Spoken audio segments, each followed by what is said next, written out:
Nancy is in Coconut Creek, Florida.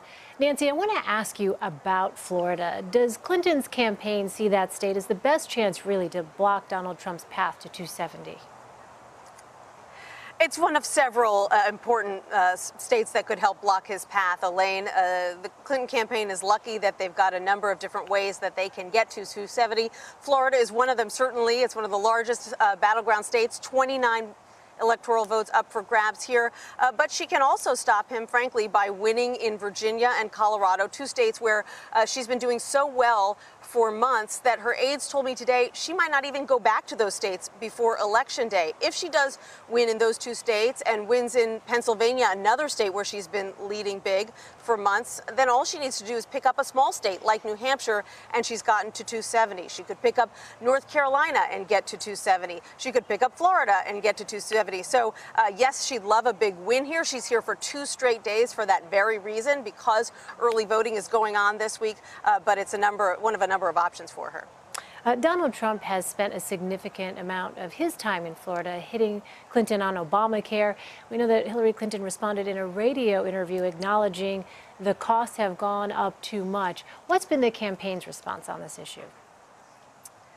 Well, they put out a statement today saying that, essentially what she would do as president would be to try to fix Obamacare, while what Trump wants to do is rip it up and put 20 million more people off of the insurance rolls once again. So she's arguing that, yes, there are problems. Yes, the rates are going up, but that the best thing to do is to tweak it rather than ripping it up altogether. She's also arguing that there are other things that she'd like to do when it comes to the health care system, things like bringing down the cost of prescription drugs or enabling more people to get on the rolls of Medicare or Medicaid, possibly to create a public option. And what she's arguing is that at least she has plans when it comes to health care, while Donald Trump essentially has said that he'll come up with something better, but hasn't filled in the details. Well, Nancy, while there in Florida, Clinton warned against complacency. How big of a concern is that for her campaign? It is a big concern. In fact, her communications director, Jennifer Palmieri, told us on the campaign plane as we headed here to Florida that it's the one thing that keeps her up at night. You always want to be ahead. There's no question. It's better to be ahead than behind. But the problem when you're too far ahead is that a certain number of your supporters will assume that you've got it in the bag and they've got other errands to do on Election Day, and so they don't show up and vote.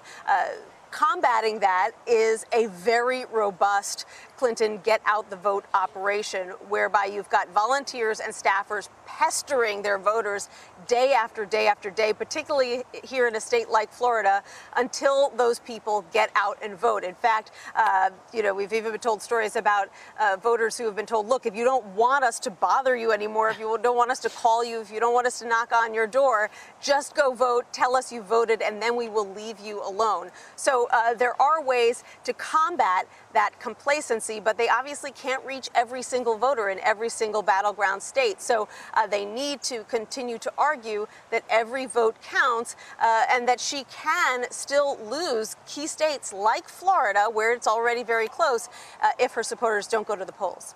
All right, Nancy Cordes in Florida for us. Nancy, thank you. You're welcome.